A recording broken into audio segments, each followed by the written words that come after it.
지난 시간에 사도행전 13장을 중심으로 말씀과 삶이 하나 되는 믿음이라는 제목으로 함께 은혜를 나눴는데, 자, 말씀과 삶이 하나가 되는 믿음을 가지려면 어떻게 해야 될 것인가? 어떻게 해야 될까요? 자, 우리의 믿음의 기준이 명확해야 합니다. 그래서 오늘은 믿음의 기준이라는 제목으로 함께 말씀을 나눌까 해요. 자, 오늘 본문을 제대로 이해하기 위해서 먼저 C.S. 루이스가 지은 영광의 무게라는 책의 내용을 잠깐 살펴보도록 하겠습니다. C.S. 루이스의 이 책에 의하면 이런 구절이 나와요. 하나님과 다른 모든 것을 가진 사람이 하나님만 가진 사람보다 더 많이 가진 것이 아닙니다. 이 말이 좀 어렵죠? 하나님과 다른 모든 것을 가진 사람이 하나님만 가진 사람보다 더 많이 가진 것이 아니다. 이 말이 무슨 말이냐면, 자, 어떤 사람은 하나님만 있어요. 자, 그런데 어떤 사람은 하나님도 계시고 물질이 있어요. 어떤 사람이 더 복받은 사람일까요? 자, 또 어떤 사람이 있어요. 그 사람은 하나님만 계셔요. 근데 또 어떤 사람은 하나님도 계시고 명예가 있어요. 어떤 사람이 더 복받은 사람일까요? 또 어떤 사람은 하나님만 계셔요. 근데 어떤 사람은 물질도 명예도 건강도 다 가지고, 어떤 사람이 더 복받은 사람일까요? 자, 이 저자가 말하고자 하는 것은 역설적인 표현이 담겨 있는데, 절대로 물질과 명예와 건강을 가지고 있는 사람은 하나님이 함께 하시지 않는다. 다시 말해서 물질은, 명예는 하나님을 떠나게 하는 그런 것이 세상의 이치다. 이걸 역설해 주고 있어요. 그런 사람을 우리가 부러워한다면 우리는 하나님을 잃게 되는 것이죠. 그 어떤 것보다도 하나님이 우리에게 가장 소중하고, 하나님이 계심으로 인해서 내 삶은 늘 모든 시선이 주님께로 향하게 되고, 늘 말씀과 삶이 하나 되는 그런 믿음을 갖는 그러한 주의 일꾼이 되는 줄 믿으시기 바랍니다. 대표적인 사람이 아브라함이잖아요. 아브라함이 창세기 12장 1절 말씀에 그 말씀 하나만 붙잡고 순종하며 나가게 되죠. 디바인 웰컴 투 유빈 환영합니다. 어서 오세요. 반갑습니다. 자, 그래서 이 아브라함은 그 창세기 12장 1절에 뭐라고 되어 있나요? 내 고향, 내 친척, 내 아버지의 집을 떠나 어디로 가라고요? 내가 내게 보여줄 땅으로 가라. 자, 고향과 친척과 아버지의 집을 떠나라. 이것은 모든 것을 내려놓고 가라는 거예요. 자, 우리가 생각하는 이제 우리의 일상적인 삶은, 또 기도의 내용은 뭐겠어요? 늘 아버지의 것이 다 내게 해주시라고, 우리 형제들보다 내가 더 많은 것을 갖게 해달라고, 그리고 이 주변에 있는 모든 것이 내 뜻대로 이루어지기를 바라는 것이 우리 일상적인 사람들의 기도의 제목일 텐데, 그런데 그 아브라함은 모든 걸 떠나서 다 내려놓고 전혀 모르는 생소한 땅으로 가라고 했을 때, 그 아브라함은 모든 세상의 물질, 사람들과의 관계를 내려놓고 그 말씀 하나 붙잡고 그리고 순종하며 나아갔을 때, 하나님은 그 아브라함에게 어떻게 하셨나요? 믿음의 조상이 되게 했죠. 그리고 그 후손이 창대케 되어지는 엄청난 그 복을 쏟아부어 주셨습니다. 그러니까 다시 한번 루이스의 그 영광의 무게란 말을 다시 한번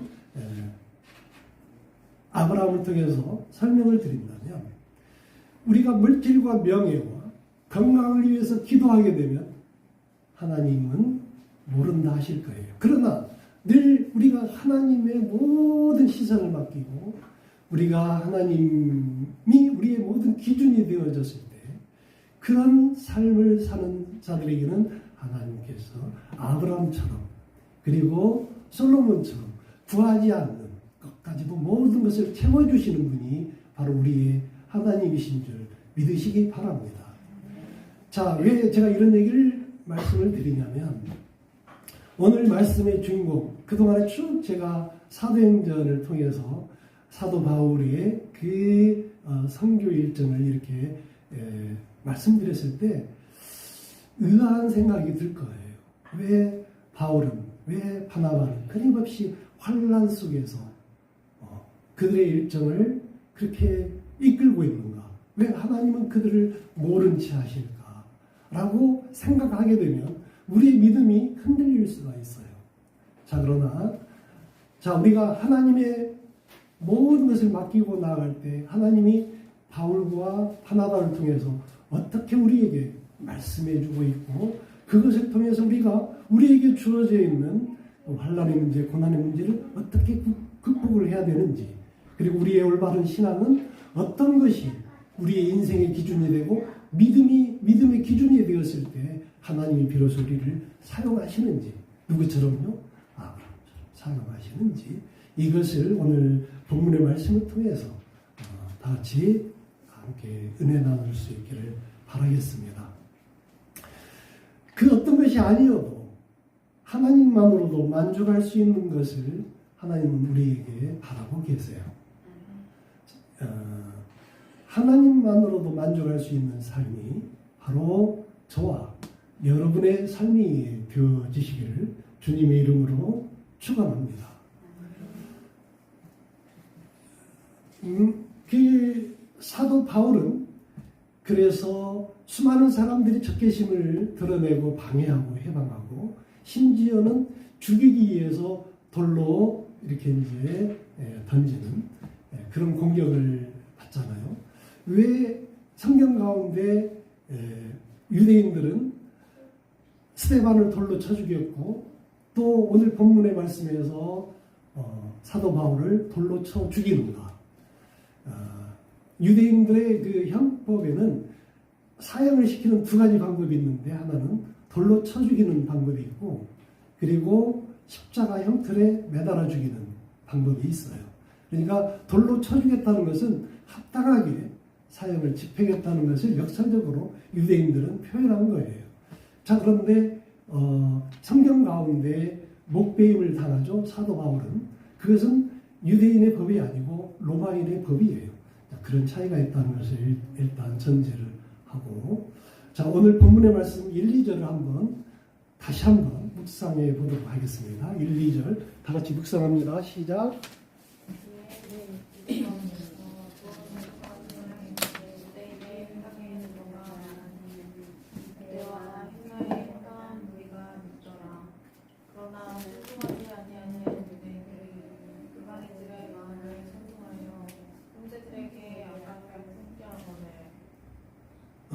예, 아멘. 자, 1절에 이고니온에서, 이 말은 이제 그 이전에 안디옥에서 쫓겨난 거죠. 쫓겨나서 140km 정도 떨어져 있는 이고니온이라는 도시에 이제 두 사도라고 하면 바울과 바나바죠. 함께 유대인의 회당에 들어가서, 아직까지는 회당에서 복음을 전하게 됩니다. 그랬더니 허다한 무리가 믿더라. 자, 허다한 무리가 믿더라. 바울과 바나바가 성령에 순종해서 말씀을 전하니 허다한 무리는 말씀에 순종함으로 믿게 되는데, 2절에는 순종하지 않은 무리들은 어떤 사람들이죠? 유대인들이죠.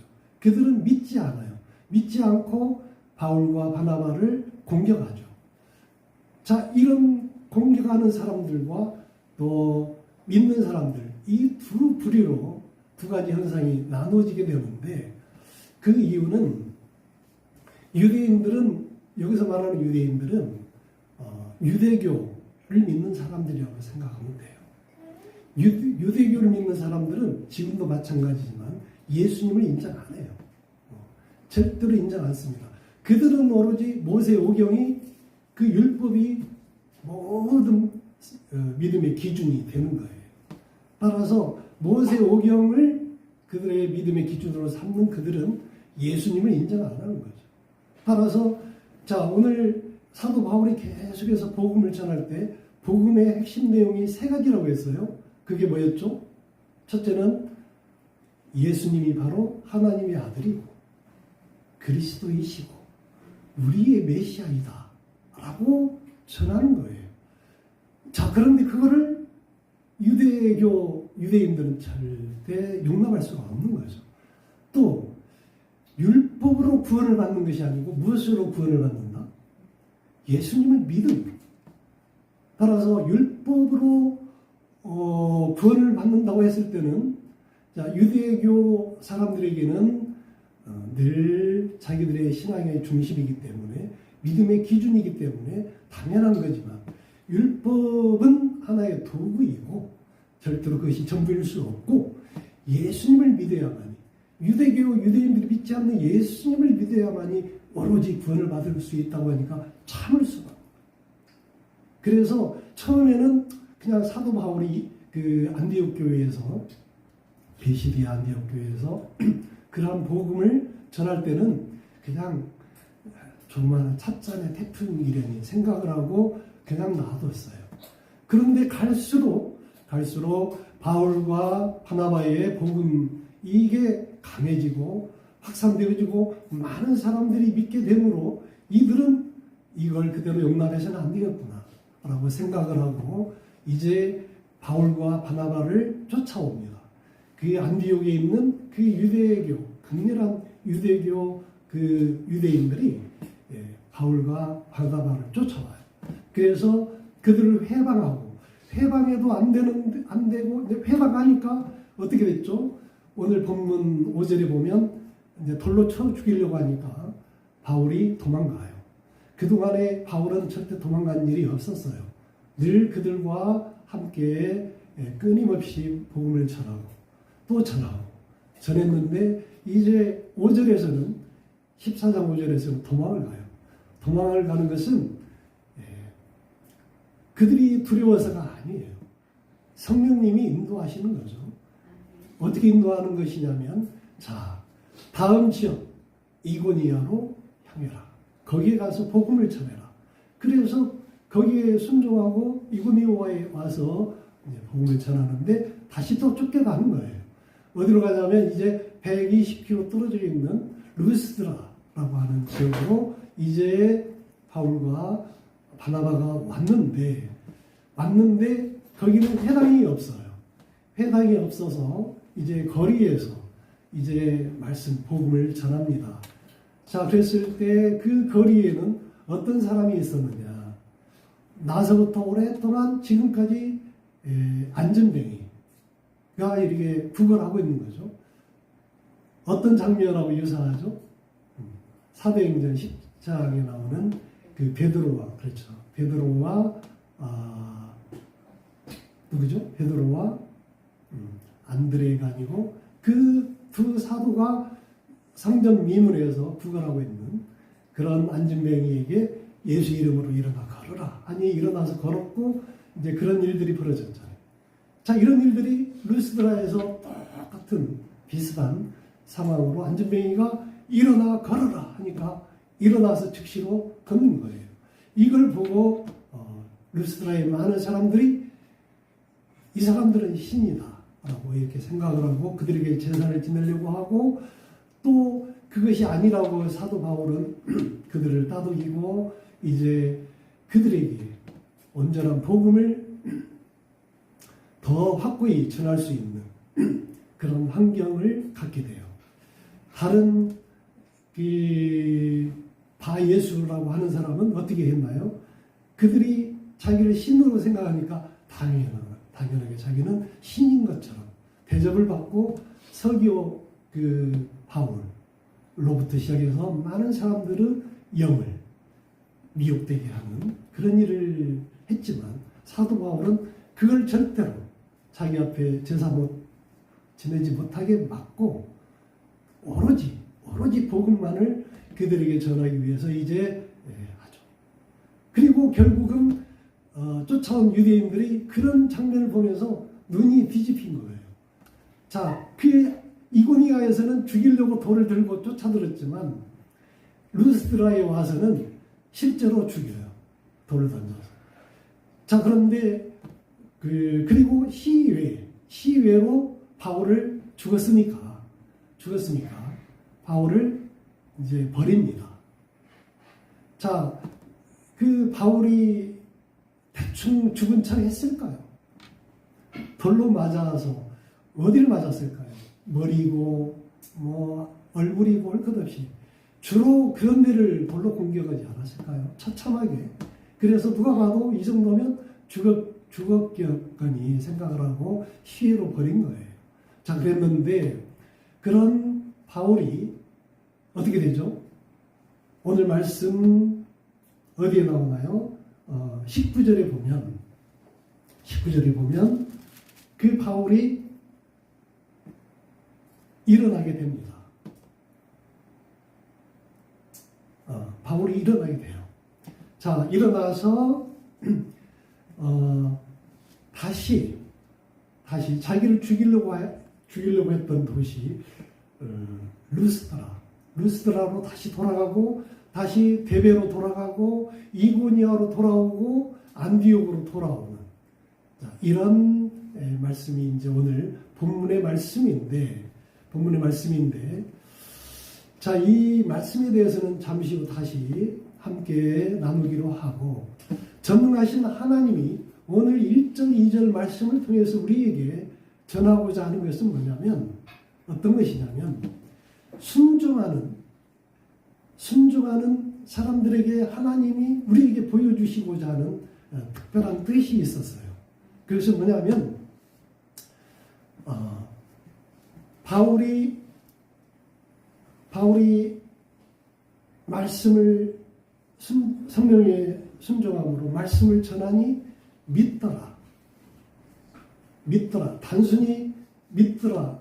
믿게 하기 위해서 바울이 얼마나 좋은 설교를 감동적이고 그래서 어떤 사람들 얼마나 많은 사람들이 막 돌아오고 이런 장면을 사도행전을 기록한 누가는 얘기하지 않고 성령의 역사하는 내용 한 줄로만 모든 상황을 설명을 마쳤어요. 그건 뭐냐면 성령님의 순종하니 많은 허다한 무리들이 믿더라. 그 한 줄로 모든 것을 설명을 마쳤어요. 이 시간에도 주님은 한 주간 동안 우리가 무엇을 어떻게 하고 지냈는지가 중요한 것이 아니라 이 시간 하나님이 우리에게 말씀하고 계심이 중요하다는 것을 여러분들에게 믿게 하시는 것임을 여러분들 믿으시기 바랍니다. 그 말씀, 오늘 선포하는 말씀을 듣고 그 말씀을 들은 대로 순종하며 나아갈 수 있느냐 없느냐가 중요한 것임을 말씀해주고 있는 거예요. 그래야 할 수 있을 때 하나님은 우리에게 말씀의 능력이 우리 안에서 얼마나 아름답게 펼쳐질 수 있는지를 보여주시고 깨닫게 하시고 역사하여 주실 것임을 믿으시기 바랍니다. 여러분, 예수를 믿는다는 것이 과연 무엇일까요? 1, 2절을 읽으면서 다시금 우리를 생각하게 만듭니다. 하나님의 생각은 단순해요. 간단명료합니다. 하나님은 말씀이 전하여지면 분명하게 역사가 있다는 것을 보여주시기를 원해요. 하나님이 그 귀하신 말씀을 선포하고 전하여지면 믿는 사람이 생겨나는 것을 주님은 아시고 바로 그런 일을 우리로 하여금 하시게 만드시는 거예요. 주의 종은 강단에서 여러분들은 이제 은혜를 받고 세상에 나가서 여러분들의 이웃에게, 여러분들의 가족들에게, 또 여러분들이 사랑하는 사람들에게 그 말씀, 복음의 말씀을 전해서 그들이 허다한 무리들이 믿더라 했던 것처럼 주님의 복음의 말씀을 믿는 사람들로 변화되어질 수 있도록 여러분들을 사용하시기를 원하시는 거예요. 아멘. 자, 세상에는 많은 미디어가 있어요. 수많은 미디어가 있죠. 그리고 뉴스가 쏟아져 나옵니다. 그리고 그 뉴스의 상당 부분은 어떤 무리들의 비리와 그들의 잘못이 가감없이 팩트가 나와요.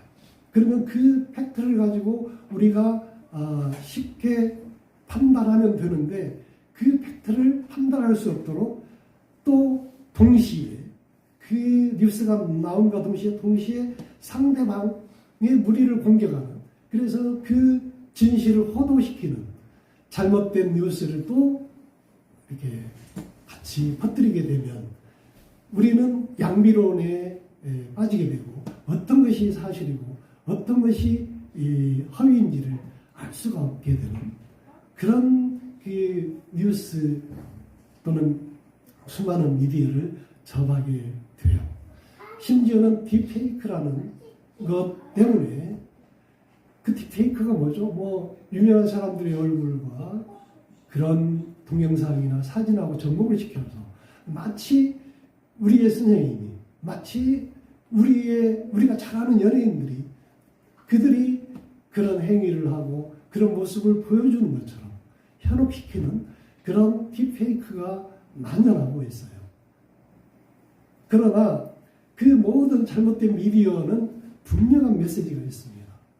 그 메시지는 뭐냐면 자기들이 전하고자 하는 그런 게 있어요. 자기들의 신념, 또 자기들만의 어떤 사상, 자기들 그룹의 이익을 대변할 수 있는 그런 것들이 그 메시지 속에는 들어가 있어요.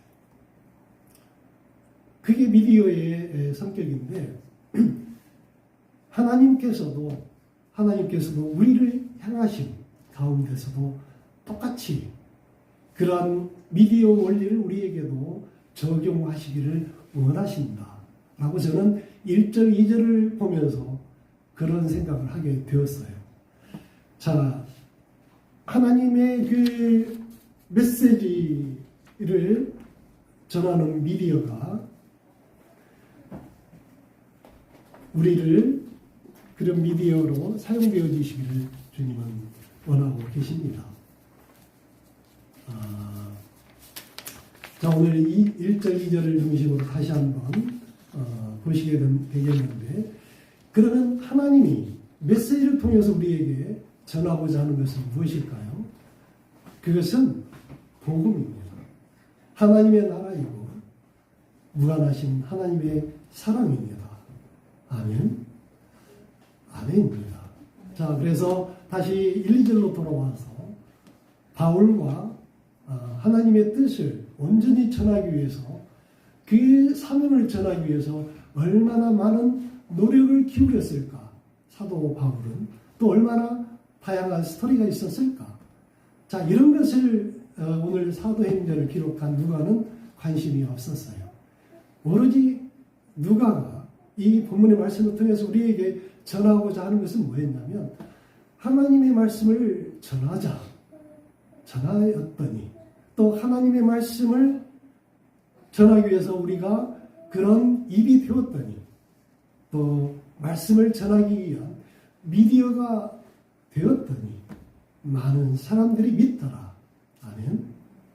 그것을 누가는 오늘 본문의 말씀을 통해서 우리에게 전하고자 하는 것입니다.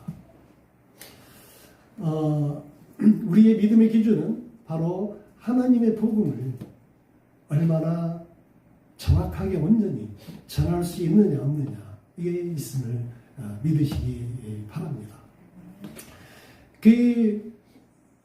오늘 1절에서 나오는 성령의 역사에 순종하고 또 바울의 말씀에 순종하는 그런 많은 이방인들은 말씀을 믿음으로 은혜를 받아 누리는 그런 사람들이 되었고, 그들은 세상의 것들을 자기들의 기준으로 하지 않고 어떤 것을 자기들의 믿음의 기준으로 삼게 되었냐면 예수님을, 또 하나님을 자기 믿음의 기준으로 삼을 수 있었어요. 자, 그러나 2절에서 나오는 불순종한 그 유대인들은 아직도 여전히 자기들이 믿고 있는 세상의 율법만을, 세상의 것을 자기들의 믿음의 기준으로 삼고 있었기 때문에 그 두 사람들은, 두 그룹은 언제나 충돌할 수밖에 없었고 이런 혼란이 일어나게 된 것이다 라고 볼 수가 있어요. 오늘 본문의 말씀은 계속해서 그런 말씀들이 반복되어지고 있는 거예요. 자, 그래서 사도 바울과 바나바는 이제 이고니아에서 아까도 말씀드렸듯이 루스드라로 와서 이제 말씀을 전하게 되는데,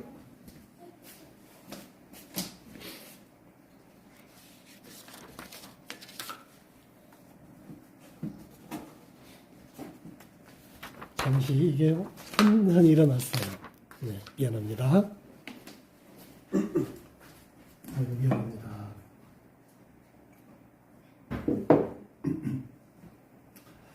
19절에 와서 보면 그들에게도 혼란이 찾아온 것을 볼 수가 있어요. 아까도 얘기했듯이 바울은 이제 돌에 맞아 죽거든요. 그런데 아까도 얘기했듯이 19절에서 보면 바울이 벌떡 일어나요. 자, 그런데 그 기적이잖아요. 바울이 죽었는데도 그 사람들이 오죽이 확인해서 그 시외로 데려다가 던졌겠어요. 그런 바울이 벌떡 일어난 것은 기적 중에 기적인데 누가는 그것을 자세하게 기록하지 아니하고 그냥 한 줄로 표현을 했어요. 그리고 그렇게 기록한 그 누가의 목적은 모든 사역은 바울의 사역이 아니라 성령께서 하신 사역이심을 우리에게 나타내 주고자 하신 것이었죠. 그래서 성령께서는 우리를 도구로 사용하시기를 원하시는 것을 우리에게 보여주고 있는 거죠. 그런데 이제 바울이 일어나서 어떻게 했냐면 20절, 21절, 22절을 보시면 어떻게 했냐면 아까도 말씀드렸듯이 그동안에 선교 여행을 떠나왔던 그 도시를 다시 거슬러 올라가요. 루스드라에서 버림을 받아 죽어서 시외로 던져졌는데 루스드라로 다시 들어가요. 그리고 더베로, 그리고 이고니아로, 그 다음에 안디옥으로 다시 돌아옵니다. 그 성에 돌아가면 자기를 돌로 죽이려고 했던 사람들을 만나게 되는데도 왜 돌아가느냐? 이유는 뭐냐면 그 도시에 있는 제자들을 격려하기 위해서예요. 그리고 그들의 믿음을 굳게 하기 위해서예요. 그렇게 해서 바울은 죽임을 당했고 겨우 살아나서 도망갔다더라 했을 때 바울의 그 사역을 또 바울이 전한 복음을 믿고 따랐던 제자들은 많은 혼란을 일으키게 될 터인데 그들에게 다시 돌아가서 나는 죽었지만 다시 이렇게 살아남노라 라고 그들에게 역설적으로 보여주고 그들의 신앙을 다시 회복시킬 수 있도록 돌아오는, 영루에서 돌아가는 그런 일을 바울이 하게 되는 거죠.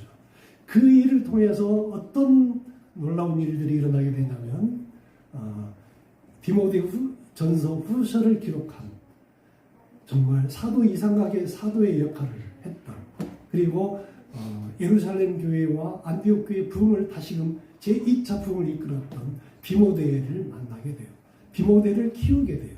그리고 그렇게 해서 돌아온 그 모든 일정을 마무리하면서 사도 바울은 갈라디아서를 작성하게 됩니다. 자, 그래서 그 장소로 역류하면서 우리에게 보여주는 것은 그 역류는 신앙의 능력을 보여주는 것이다. 신앙의 능력은 역류하는 데 있다는 것을 사도 바울이 보여주고 있는 거예요. 죽은 물고기는 떠내려갑니다. 그러나 살아있는 물고기는 흐르는 물을 거슬러 올라 역류하죠. 이것은 생명의 영향력입니다. 우리가 가지고 있는 이 놀라운 생명의 영향력을 가지고 역류하는 삶을 여러분들 또 저와 여러분이 그러한 삶을 보여줄 수 있기를 예수님의 이름으로 축원합니다. 네. 자, 그래서 22절 그렇게 해서 이제 오늘 본문의 말씀을 마치게 되는데 사도 바울의 그 끊임없는 환란을 통해서 우리는 고민하게 될 거예요. 혼란을 겪게 될지도 모릅니다. 자, 그러나 이 바울이 겪고 있는 환란이, 고난이 결국 유익이라는 것을 저는 여러분들에게 말씀드리고자 하는데 욥의 고난과 비유에서